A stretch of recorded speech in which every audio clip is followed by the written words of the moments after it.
Your grandmother's house had no cameras, no alarms, no motion sensors, yet burglars crossed the street to avoid it. How?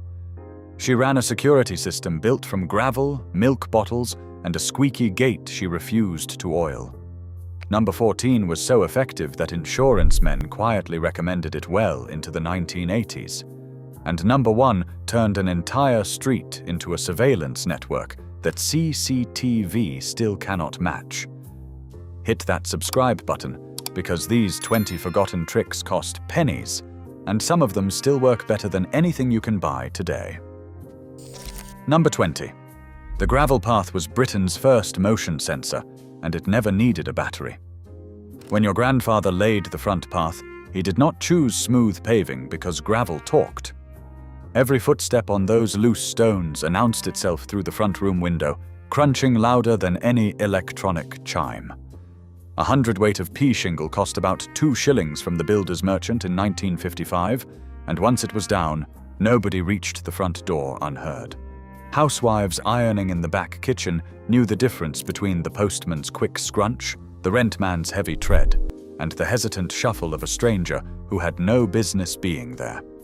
Oral histories from suburban estates recall children being caught sneaking home late, betrayed by the very stones they tried to tiptoe across. Burglars hated gravel. It could not be silenced, could not be switched off, and gave no warning of who might be listening inside. Today, security experts still list gravel as one of the most effective deterrents money can buy, yet we rip it out for block paving because it is easier to sweep. Your grandfather knew better. He was not laying a path. He was laying an alarm. Number 19. The squeaky gate that never got oiled was no accident of laziness. Your grandfather kept an oil can in the shed and used it on everything: the mower, the bicycle chain, the shed hinges. But the front gate? That stayed dry, and it screamed like a cat every time it swung. That screech was deliberate. It meant nobody entered the garden without the whole house knowing, day or night. In terraced streets where front doors sat just feet from the pavement, the gate was the first line of defense, and its voice carried through open windows and thin walls. Neighbors learned each other's gates the way they learned each other's footsteps. A gate heard squeaking at midnight, when the family was known to be away, brought curtains twitching and lights snapping on in 3 houses at once. When your mum asked why he never fixed it, the answer came with a wink. That gate works nights, love. The trick cost nothing, needed no maintenance beyond neglect, and vanished only when we all decided silence was a sign of a well-kept home. Number 18. Net curtains were sold as decoration, but every housewife knew their real job. They were one-way glass, decades before anyone invented the term. From inside a bright room, the street beyond showed clearly through the white mesh. From outside, the same window gave back nothing but a pale blur. A stranger could stand on the pavement and stare all he liked, but he could not see whether the room held a family at tea, a sleeping dog, or nothing at all. That uncertainty was the whole point. Burglars in the 1950s and 60s worked on information, watching houses for days to learn routines, and nets starved them of it. A pair of nets cost around 3 shillings from the market, and washing them until they gleamed white was a matter of fierce pride, because grey nets suggested a household letting standard slip, and slipping standards suggested easy pickings. Behind those nets, your nan could watch the entire street while peeling potatoes, invisible and all-seeing.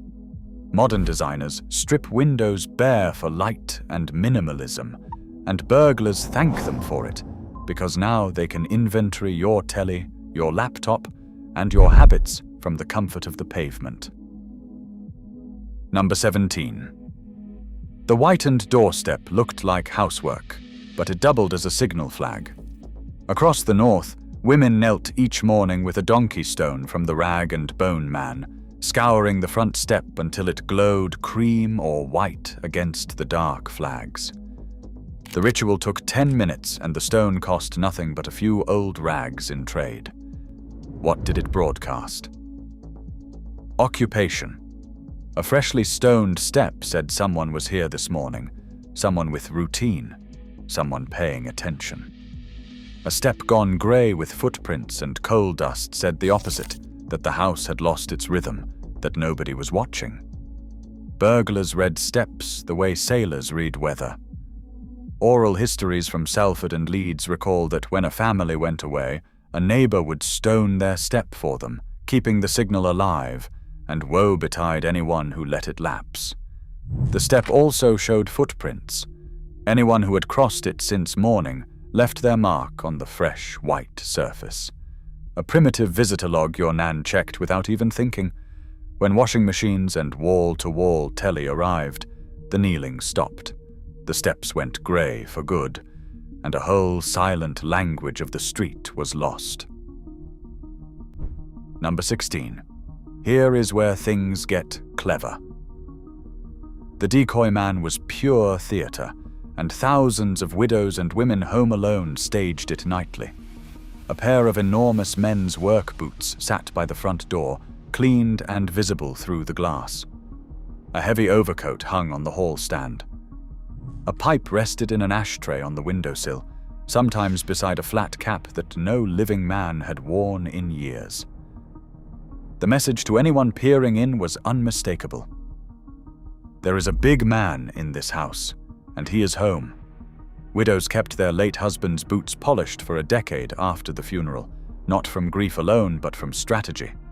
Some borrowed boots from sons or brothers, size 11 at least, because small boots defeated the purpose.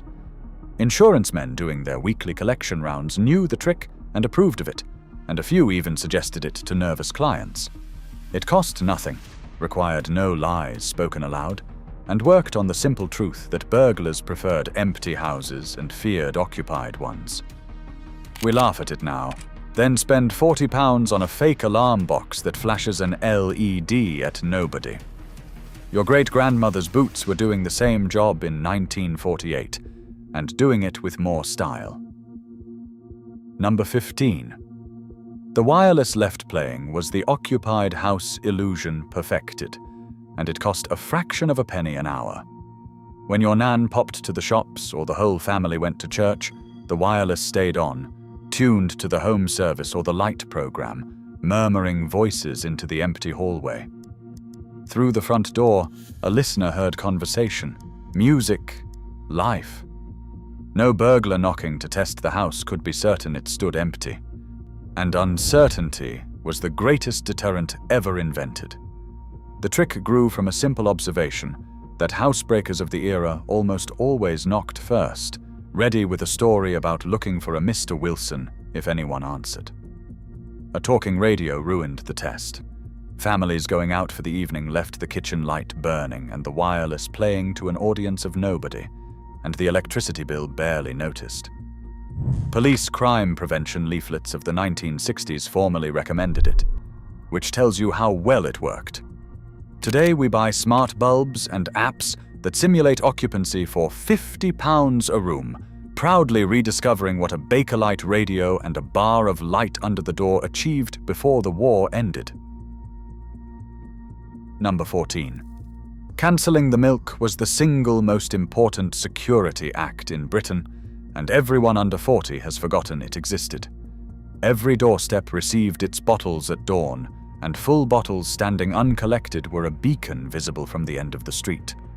One bottle said, "Late riser." 2 days of bottles said, "Empty house." 3 days said, "Help yourself. The family is in Blackpool." So before any holiday, the ritual began. A note in the empty bottle. No milk until Saturday, thank you. Or better, a quiet word with the milkman himself, because a written note could be read by anyone walking past. The sharpest families never left notes at all. They told the milkman face to face and asked the neighbor to take in anything delivered by mistake. The same drill applied to the newspaper boy, because a Daily Mirror poking from a letterbox for 2 days told the same story in print. Insurance men in the 1970s and 1980s quietly recommended the drill to every policyholder. When doorstep delivery collapsed in the 1990s, this entire early warning system collapsed with it, and nothing replaced it. Number 13. The broom under the door handle turned a shilling's worth of wood into a lock no key could beat. Before every door had bolts top and bottom, and long after in rented houses where landlords would not spend the money, families secured the back door at night by wedging a broom handle or a kitchen chair at an angle beneath the knob. The physics were sound. Force applied to the door drove the chair legs harder into the floor, so the more an intruder pushed, the tighter the wedge gripped. Your grandfather tested it each night with a shove of his shoulder, part of the locking up ritual that ended every British evening, checking the front bolt, the back wedge, the window catches, the gas taps, in an order as fixed as prayer. Children lying in bed heard the routine through the floorboards and slept easier for it. The chair trick traveled with families into new council houses and appears in wartime civil defense pamphlets as a recommended measure.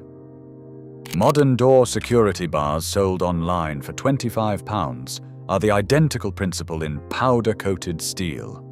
Your nan's kitchen chair did the same work for nothing, then served breakfast in the morning. Number 12. The door chain gave your nan something no lock could: the power to open the door without opening the house. Fitted for a couple of shillings from the ironmonger, that short brass chain allowed a 4-inch gap, enough to see a face, hear a story, take a parcel, and slam the door on anyone who did not satisfy her. And nobody interrogated a doorstep caller like a 1950s housewife. Who are you from? Show me your card. Wait there. The chain stayed on until identity was proved, and salesmen, meter readers, and strangers with clipboards all faced the same 4-inch tribunal. Police forces pushed door chains hard in crime prevention campaigns of the 1960s, especially for pensioners, after a wave of distraction burglaries in which thieves talked their way inside. The chain defeated the con at its source, because no story, however smooth, could widen that gap. Oral histories recall grandmothers conducting entire conversations through the chained crack, buying nothing, admitting nobody, and closing the door with a click of triumph. We still fit chains today, but we answer video doorbells from our phones instead, forgetting that the chain's real gift was the confident no delivered face-to-face. Number 11. The Matchstick telltale was counter-espionage on a household budget. Before leaving the house empty for a day or a fortnight, your grandfather wedged a spent matchstick low in the crack of the front door, invisible unless you knew to look. If the door had been opened in his absence, the match lay on the step. Silent proof of intrusion, even if nothing seemed disturbed. Careful families ran variations everywhere. A thread of dark cotton stretched across the back gate at ankle height, a hair pressed over the join of a drawer that held the rent book, a leaf balanced on the shed latch. None of these stopped a thief, but they told you the truth, and truth mattered when a clever burglar might enter, take £3 from a tin of 30, and leave everything else straight, banking on the loss going unnoticed for weeks. The tricks came home from the war with men who had learned fieldcraft the hard way, and fathers taught them to sons as solemn secrets. It is exactly how intelligence officers checked hotel rooms in Cold War Berlin, practiced on a coal shed in Wolverhampton, and it cost one dead match. Number 10. Now here is the part nobody talks about. Families learned to read the burglar's own code, the chalk marks. For decades, quiet symbols appeared on gateposts, curbs, and brick walls, scrawled by tramps and traveling callers and, so the police warned, by housebreakers scouting for accomplices. A cross meant nothing worth taking. A circle meant a woman alone. 2 interlocked rings, so the leaflets claimed, meant a dog, and other marks flagged a soft touch, a generous house, or one worth coming back to after dark. Whether every mark meant what the warnings said remains argued over to this day. But your grandparents did not wait for academic certainty. Fathers walked the front wall every few days and scrubbed off anything chalked there, on the principle that whatever it meant, it was information about your house written by a stranger, and information was the burglar's real crowbar. Local newspapers printed decoder charts. Police constables on the beat pointed marks out to householders and watched them washed away. The habit survives today in warnings about zip ties on gates and coded stickers by front doors. The technology changed. The instinct your grandfather had, deny them the intelligence, never went out of date. Number 9. The thorn barrier put nature on the payroll, and nature worked for free. Beneath every ground floor window worth worrying about, your nan planted the most vicious things the garden centre sold. Climbing roses with thorns like fishhooks, berberis that drew blood through trousers, pyracantha, known honestly as fire thorn, and holly bushes that never lost their spite even in January. The flower bed under the window looked like pride and smelled like summer. But any man trying to work a sash window open while standing in it faced an experience he would not repeat. The evidence mattered too. A burglar pushing through berberis left torn cloth and scratched hands, the kind of detail a beat constable noticed on a loitering stranger. Gardening columns in the 1950s openly recommended prickly planting under windows and along back fences, treating it as ordinary household wisdom rather than security advice, because back then the two were the same thing. A bare root rose cost a couple of shillings and appreciated in menace every year. Police forces today publish lists of recommended defensive plants that read exactly like your grandmother's borders. She was not just growing roses, she was growing razor wire that flowered in June. Number 8. Broken glass on the wall tops was the back lane deterrent nobody misunderstood. Along the alleys behind terraced streets, where coal was delivered and bins were emptied and burglars did their real work, yard walls glittered with jagged bottle glass set into a bed of cement. Green, brown, and clear shards stood in rows along the brickwork, catching the light, promising ruin to any hand or knee that came over the top. Fathers made a Saturday job of it, saving bottles for weeks, mixing a bucket of mortar, and pressing the shards in point up while children watched from a safe distance. It cost nothing but the cement. The back gate got bolts, the wall got teeth, and the message traveled the whole lane. Councils and the law eventually turned against the practice, demanding warning notices for anything likely to injure, so the glass was chipped away, replaced in time by plastic spikes that ask politely where the glass used to promise. Walk the old back lanes today, and you can still find stretches of it, weathered smooth, a museum of the days when a wall meant what it said. Number 7. The sash window screw was the cheapest lock ever fitted in Britain, and it defeated the burglar's favorite entrance. Sash windows were the housebreaker's front door. A thin blade slipped between the frames could flick the catch in seconds, silently, from a dark garden. Your grandfather's answer cost a farthing. He drilled a small hole through the meeting rails where the two sashes overlapped and dropped in a stout screw or a loose nail. With the pin in place, the window physically could not slide, whatever happened to the catch. Removing it from inside took 5 seconds. From outside, it was impossible. Clever variations let the pin sit in a second hole that locked the window 3 inches open, night air without night visitors. The trick filled wartime pamphlets and post-war crime prevention leaflets, and joiners fitted the holes as standard when hanging new sashes. Every window in the house could be secured for less than 6pence total. Today, companies sell brass sash stops in velvet-lined packets for £15 a pair, and they are precisely your grandfather's nail with better marketing. When UPVC swept the sashes away, the knowledge went to the tip with the frames. Number 6. The tea caddy safe and the decoy purse turned the whole house into a shell game. With bank accounts rare and wages paid in cash on Friday, the week's money lived at home, and hiding it well was a domestic art form. The rent went behind the clock on the mantelpiece, but that was the public hiding place, the one everyone used and every thief knew. The real reserves went deeper. Notes rolled inside the second tea caddy, the one that never brewed a pot. Coins in a sock inside the flour bin. The holiday fund under a loose floorboard beneath the bed, its edge dusted so a lifted board left evidence. And here was the masterstroke your Nan understood instinctively. She left a decoy, an old purse in the sideboard drawer holding a few shillings, placed there to be found.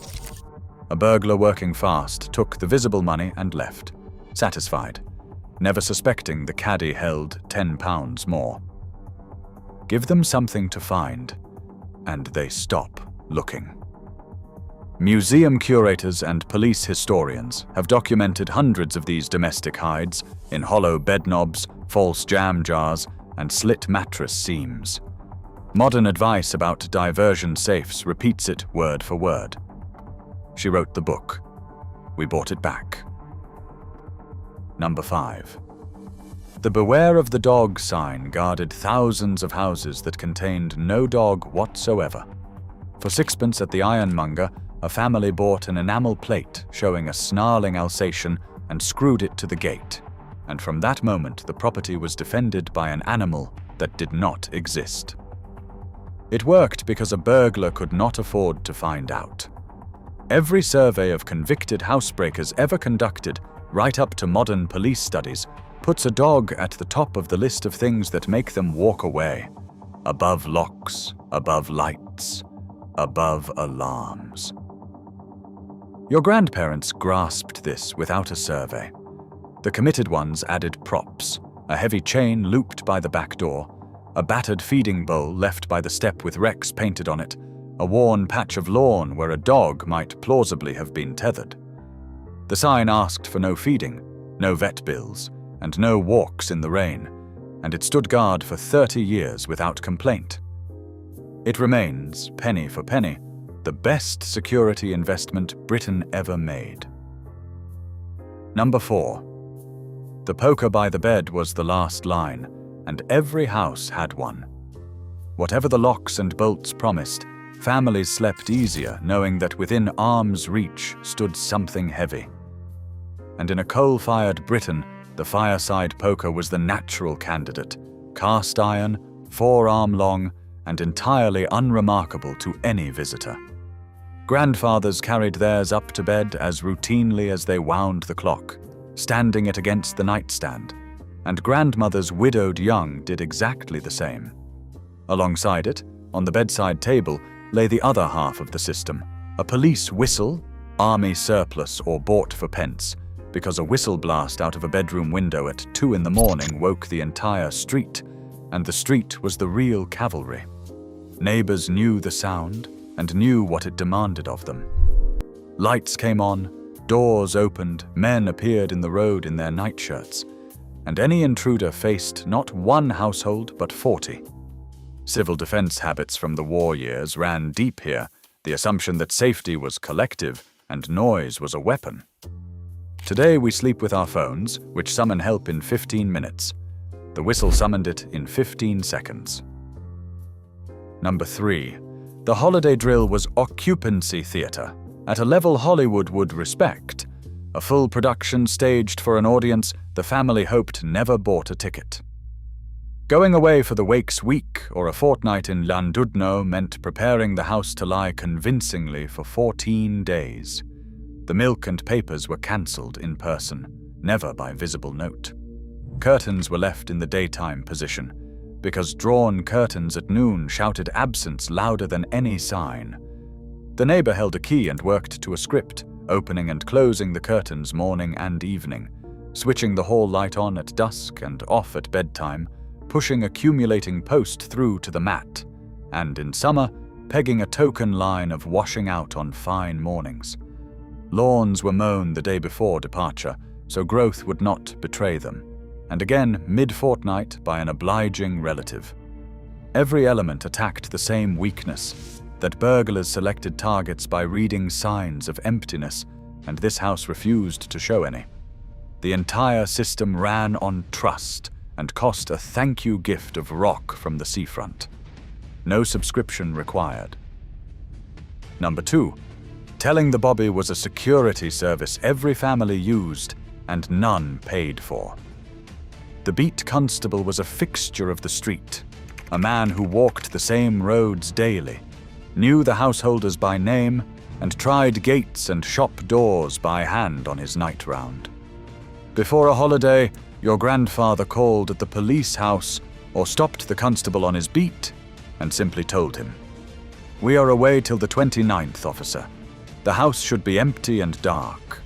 From that moment, the property joined the constable's mental list, and a light where no light should be brought his torch up the path. Many forces ran this formally, keeping vacant house registers at the station where departing families entered their dates. The system worked because the constable held something no camera holds: context. He knew which lad belonged to which house, which van had business in the street, which stranger's walk was wrong. When beat policing gave way to patrol cars in the late 1960s, the constable stopped walking, the register gathered dust, and 40 years later, we invented neighborhood alert apps to replace a man who once did it all with a notebook. Number 1. And in first place, the Curtain Twitcher Network, the most sophisticated surveillance system Britain ever operated, running on tea, nosiness, and net curtains. Every street had its watchers, the women at home through the day who saw everything from behind the nets, and though the twitching curtain became a joke, it was in truth a guardian. Nothing moved unlogged. The watchers knew every resident, every relative, every regular tradesman, the coalman's day, the insurance man's hour, and so they knew instantly what did not fit. A stranger trying door handles was observed from 3 windows before he reached the 4th house, and word traveled down the street faster than he did, over back fences, through kitchen doors that were never locked in daylight, from one woman pegging washing to the next. Children played outside under the standing surveillance of every mother on the road, and a lad up to no good would be reported to his own front door before he got home to deny it. Criminologists now call it natural surveillance and informal social control, and town planners spend fortunes trying to design it back into existence. Your nan just called it keeping an eye out. The cameras we bolted to our houses see more pixels. They will never see more. So here is my challenge. Bring one of these back this week. Wedge a matchstick in the door before you go out. Plant something with thorns under the back window. Actually speak to the neighbor before your holiday, instead of posting about it online for every burglar with a phone. Then come back and tell me in the comments which trick your family used, because I know someone's nan kept a poker by the bed until the year 2000 and I want to hear about her. These 20 tricks cost almost nothing, and they worked because streets full of people looked out for one another. The cameras came later. The wisdom was already there. Your grandparents knew. Now you know too.